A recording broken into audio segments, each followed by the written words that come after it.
recording.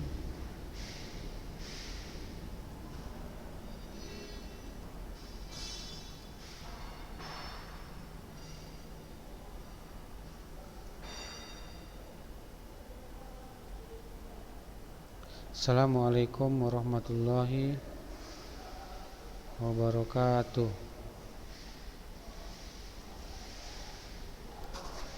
Alhamdulillahirabbil alamin.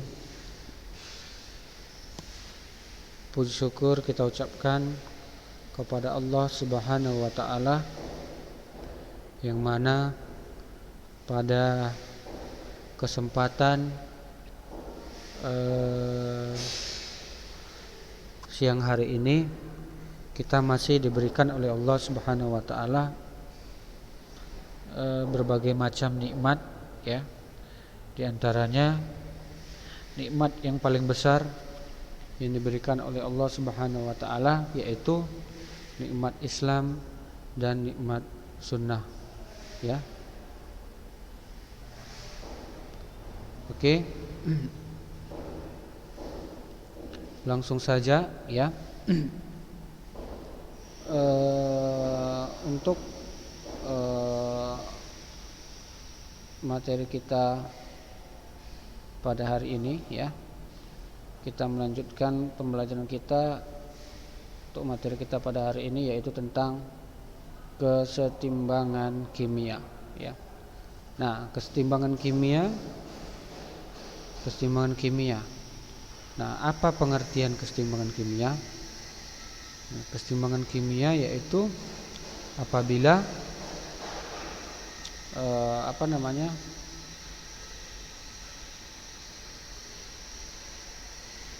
zat-zat ruas kanan atau hasil reaksi itu dapat bereaksi kembali membentuk zat-zat di ruas kiri atau preaksi, ya. Artinya dia zat di sebelah kanan itu dapat kembali lagi ke sebelah kiri seperti itu. Nah, artinya dia kalau misalkan contoh air misalkan kita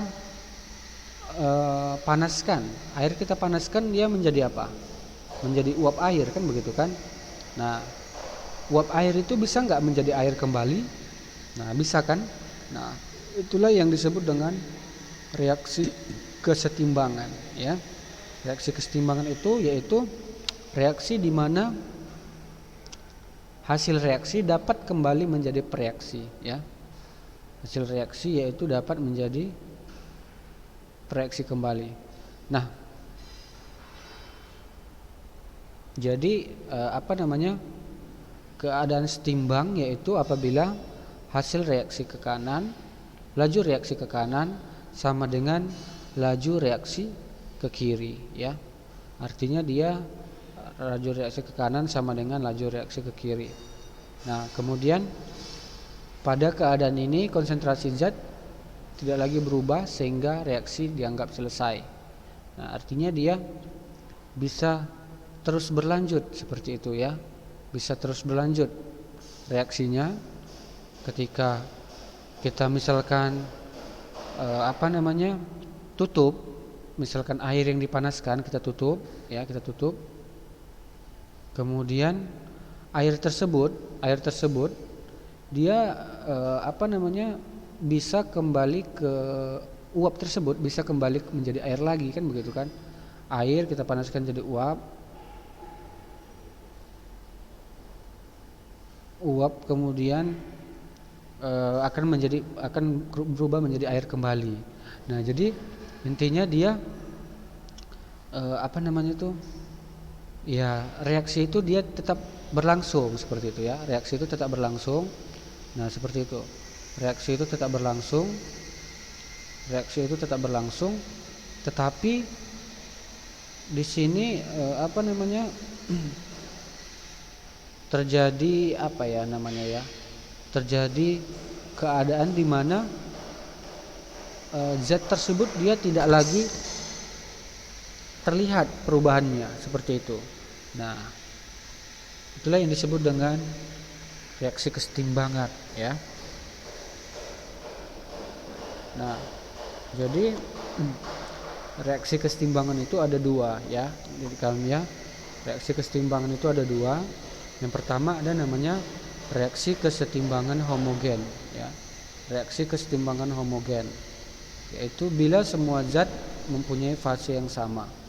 Artinya misalkan 3H2 tambah N2 menghasilkan 3NH2 3E2NH3 kan seperti itu. Nah, artinya di sini dia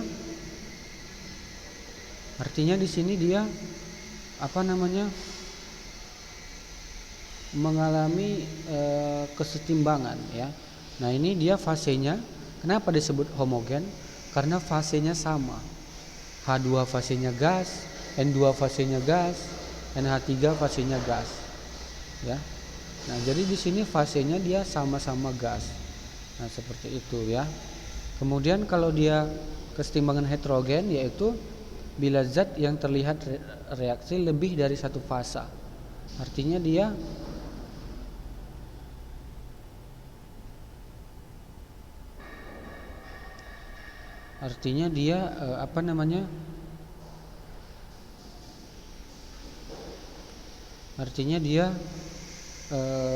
kalau kesetimbangan heterogen itu artinya dia lebih dari satu fase ya. Nah, misalkan ini ya, CaCO3 itu fasenya solid, CaCO fasenya solid, CO2 fasenya gas ya. Nah, jadi di sini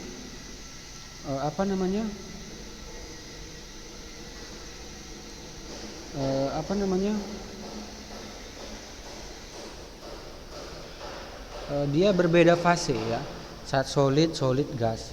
Berarti dia berbeda fase di sini ya, berbeda fase solid gas. Nah, jadi di sini dia berbeda fasenya.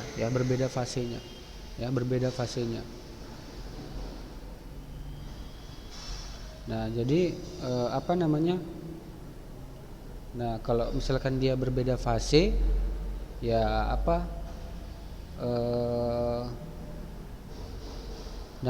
disebut dengan kesetimbangan heterogen ya. Nah,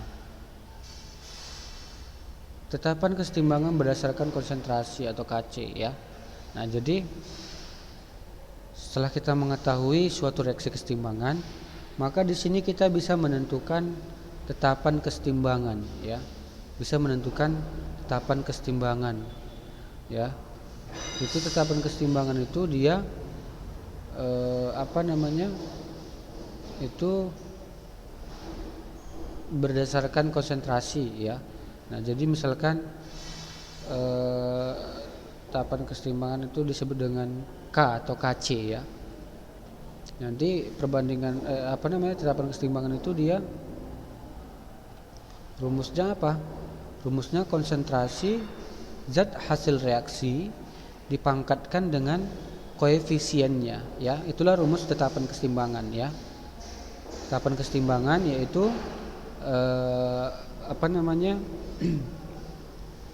konsentrasi suatu reaksi ya dipangkatkan dengan konsentrasi suatu reaksi dipangkatkan dengan koefisiennya masing-masing ya.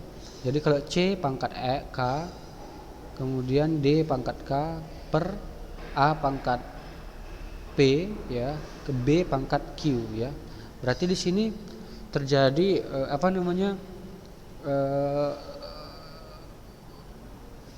perpangkatan dengan koefisien ya. Jadi konsentrasi hasil reaksi dipangkatkan dengan koefisiennya per konsentrasi hasil reaksi konsentrasi reaksi dipangkatkan dengan koefisiennya ya.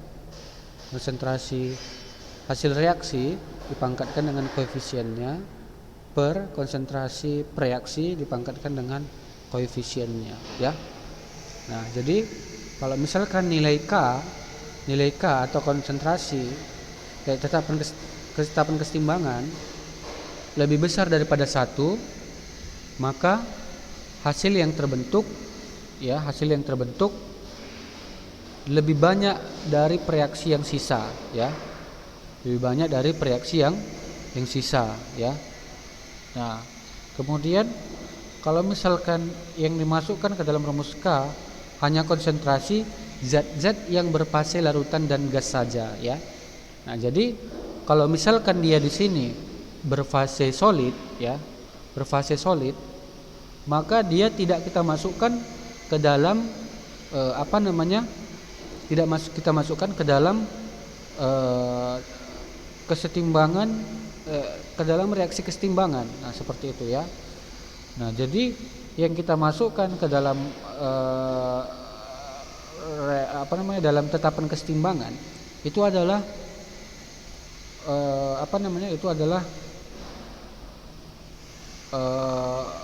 konsentrasi zat yang berfase larutan atau aquos dan gas saja ya. Berfase larutan itu artinya berfase aqu ya, aqu, dan gas saja, dan gas itu maksudnya dia yang gas saja. Jadi kalau misalkan dia berfase solid, maka dia tidak kita masukkan ke dalam tidak kita masukkan ke dalam pencarian tetapan kesetimbangan ya. Jadi yang kita masukkan dalam pencarian tetapan kesetimbangan yaitu hanya yang berfase berfase aquos dan gas saja ya. Nah, nilai harga K itu hanya dipengaruhi suhu ya. Harga K hanya dipengaruhi suhu. Jadi selama suhu tetap, harga K tetap ya. Bila suhu dinaikkan, maka K bertambah besar. Bila suhu dinaikkan, K bertambah kecil ya. Nah, itu ya adik kami ya. Nah, membandingkan harga K beberapa reaksi. Nah, jadi misalkan tetapan kesetimbangannya, misalkan kan tetapan kesetimbangannya dibalik seperti itu, dibalik, maka K menjadi 1/K ya. Jika reaksi dibalik misalkan reaksinya 2H2 tambah N2 setimbang NH3 misalkan kan. Nah, ini kita balik 2NH3 menghasilkan setimbang 2H2 tambah N2. Nah, jadi kalau reaksinya dibalik, maka di sini K-nya menjadi 1/K. Nah, kemudian kalau misalkan reaksinya dikalikan X misalkan. Nah, reaksinya ini dikali dengan 2 misalkan kan. Maka di sini 3 kali 2 sama dengan 6. 6H2 ditambah 2N2, ini berarti 2 kali 2 4 NH3. Berarti di sini jika reaksi dikalikan X, maka K menjadi pangkat X ya. Berarti K-nya dipangkatkan dengan X seperti itu ya. Jika reaksi dikalikan X, maka K menjadi K pangkat X. Nah, seperti itu dia ya. Jika reaksi dibagi X. Nah, jika reaksi dibagi X, misalkan reaksinya dibagi 2 misalkan. Nah, seperti ini misalkan kan. Nah, misalkan K-nya misalkan 10 misalkan kan. K-nya sama dengan 10. Nah, jika reaksi dibagi X, dibagi 2 misalkan. Nah, kalau reaksi dibagi X, dia menjadi 1/2 ya. Jika reaksi dibagi X, maka di sini menjadi 1/2 ya. Ini menjadi 1/2, ini menjadi 1/2, maka K-nya di sini 10 dibagi 2. Nah, seperti itu ya.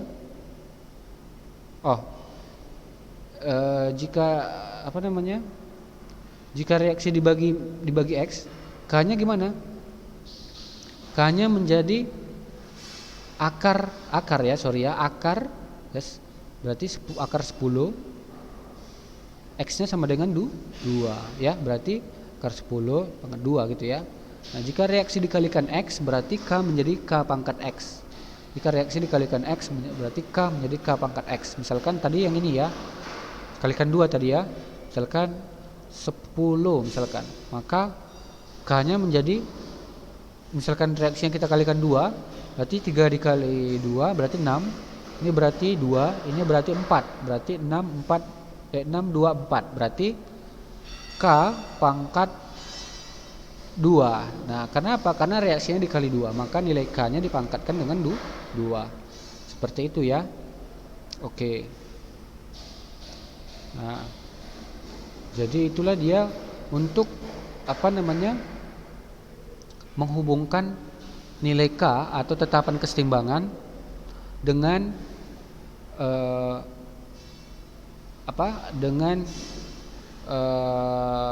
reaksi ya. Jadi kalau reaksinya dibalik atau dikalikan atau dibagikan, nah, atau jika reaksi dijumlahkan, maka harga K-nya dikalikan. Nah, sini ada contoh. Jika tetapan kesetimbangan A tambah B ya menghasilkan C dan 2A tambah D menghasilkan C berturut-turut adalah 4 dan 8 ya. Maka tetapan kesetimbangan bagi hasil reaksi C tambah D menghasilkan 2B adalah titik-titik. Nah, jawabannya adalah setengah ya, jawabannya adalah setengah. Nah, bagaimana caranya? Misalkan A tambah B menghasilkan C, dia sama dengan A tambah B menghasilkan C, dia sama dengan 4 misalkan kan. 2A tambah D menghasilkan C, dia sama dengan 8. Maka tetapan kesetimbangan bagi reaksi C tambah D menghasilkan 2B adalah titik-titik, kan begitu kan. Nah, jadi caranya ya, supaya kita bisa mendapatkan C tambah D menghasilkan 2B, maka di sini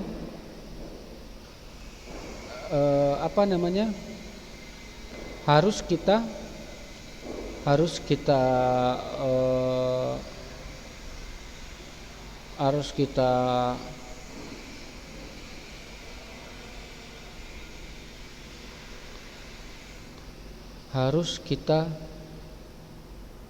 buat ya, A tambah B menghasilkan C, kemudian di bawahnya 2A tambah D menghasilkan C ya. Nah, nanti di sini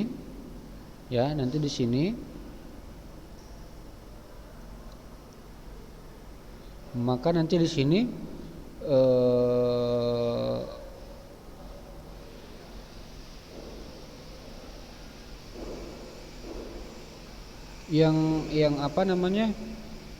yang diperoleh yaitu reaksi C tambah D menghasilkan 2B ya. Jadi supaya dapat ini C tambah D menghasilkan 2B, maka reaksi pertama ini ya, itu kita balik. Kemudian reaksi yang kedua itu dia ya, reaksi yang kedua itu kita buat tetap ya, ini kita balik. Tapi yang reaksi yang pertama ini dikalikan dengan 2. Nah, berarti nanti 2A-nya habis.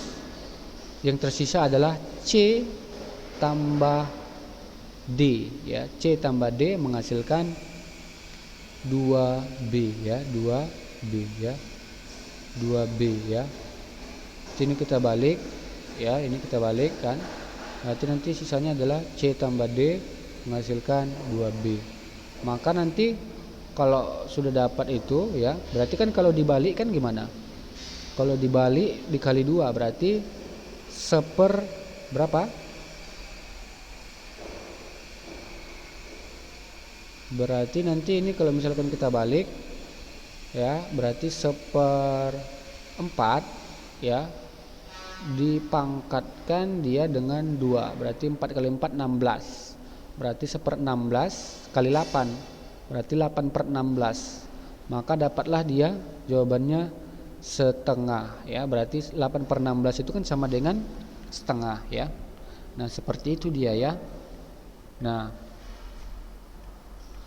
kemudian ya, untuk perhitungan kesetimbangan ya. Nah, untuk perhitungan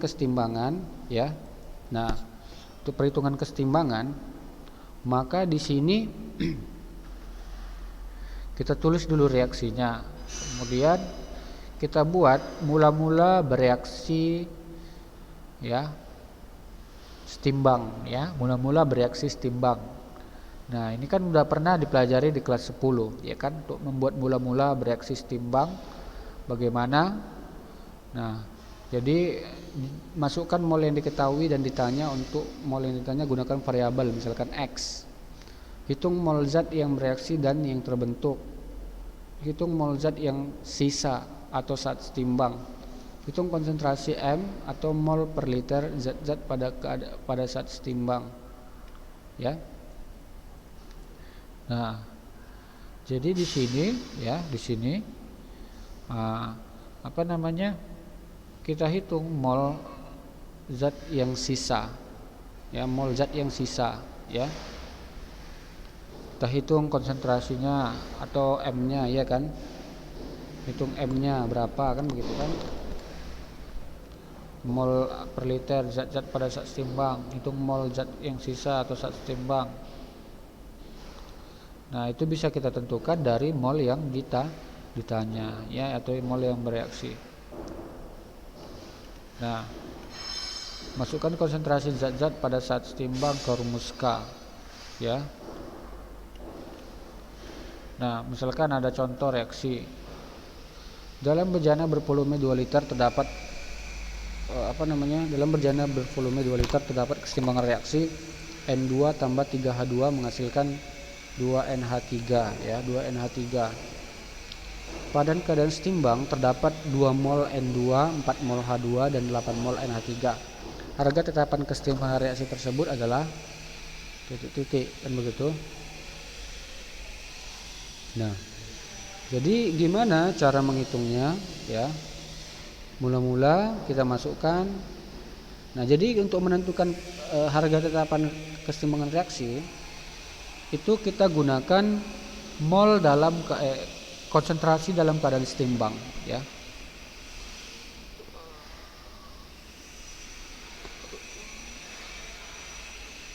Ya, kita gunakan konsentrasi dalam keadaan setimbang. Berarti di sini 2/2 kan begitu kan? Karena dia sudah diketahui dalam keadaan setimbang, maka nanti untuk menentukan konsentrasinya atau tetapan kesetimbangannya ini ya, itu dia caranya gimana? Caranya adalah dengan cara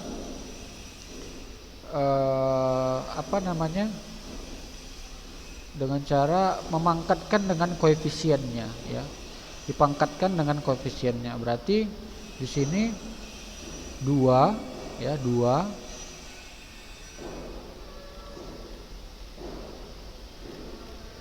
per 2 kan gitu kan, pangkat 1. Nah, tapi rumusnya ingat, rumusnya dia hasil reaksi dulu ya, per reaksi ya, per reaksi ya. Berarti dia di sini hasil reaksinya siapa?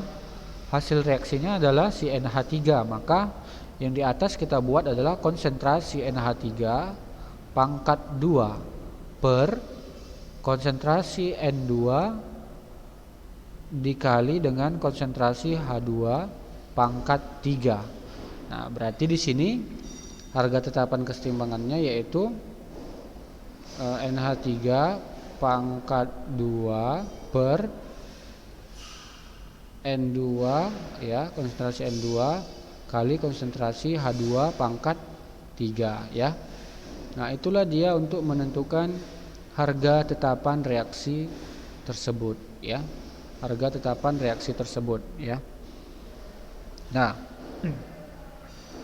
itu untuk itulah dia untuk menentukan harga tetapan kesetimbangan reaksi. Jadi yang dipakai adalah dalam keadaan setimbang, konsentrasi dalam keadaan setimbang ya. Nah, kemudian jikalau misalkan dia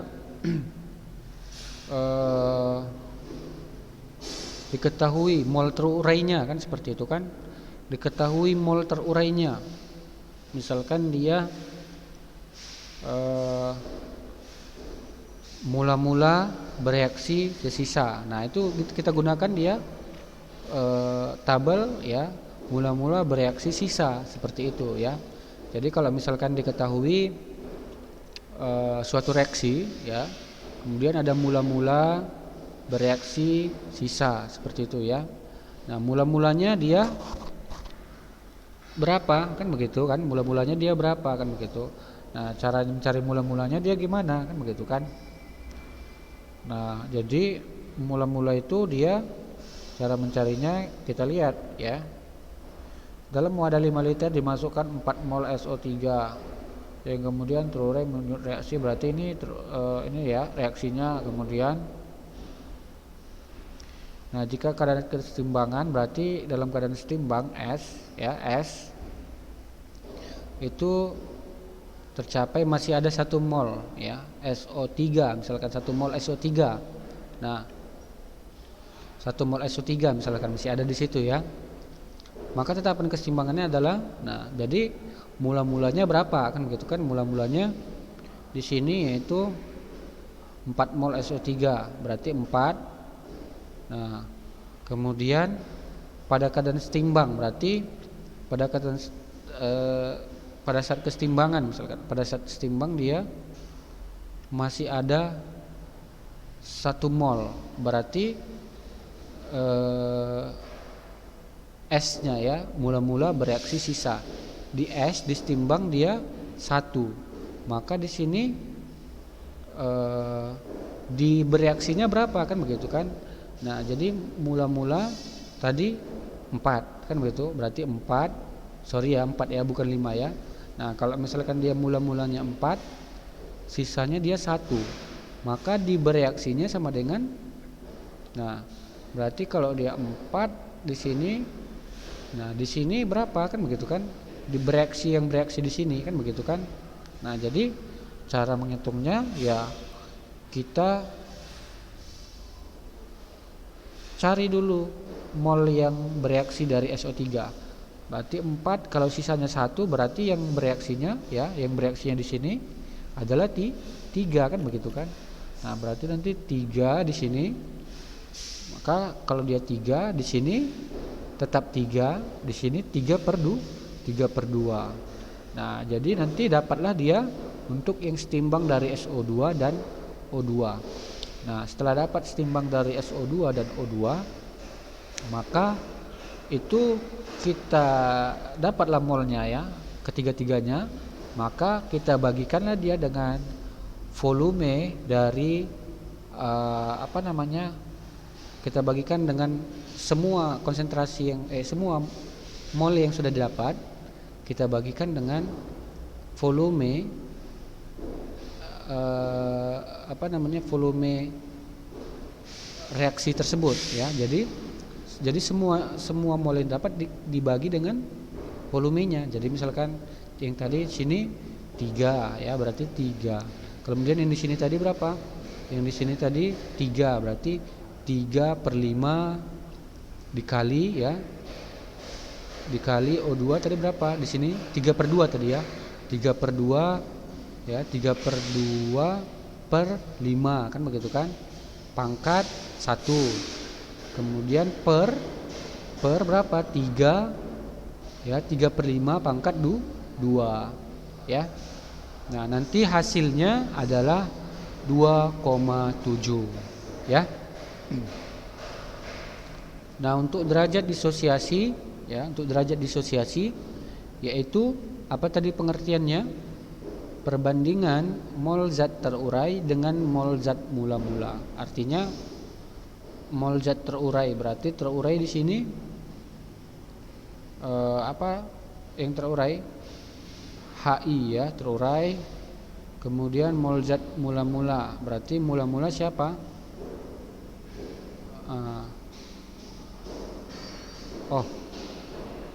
Sorry ya, kalau dia derajat disosiasi itu artinya mol zat terurai perbandingannya dengan mol zat mula-mula. Nah, jadi misalkan di sini ada reaksi. Ini dia misalkan HI 0,1 ya. Kita panaskan HI 0,1 dipanaskan sehingga terbentuk 0,02 mol I2. Nah, jadi di sini HI-nya 0,1. Nah, terbentuk sisa, artinya dia terbentuk itu yang sisa ya. Sisa nanti I2-nya dia 0,02. Nah, maka dia di sini yang bereaksi otomatis di I2 itu adalah 0,02. Kita bandingkan aja koefisiennya di sini. Berarti di sini 0,02, berarti yang di sini 0,04. Berarti dapatlah nanti untuk yang kesetimbangan sisa ya, itu dia nanti 4 dikurang 0,04.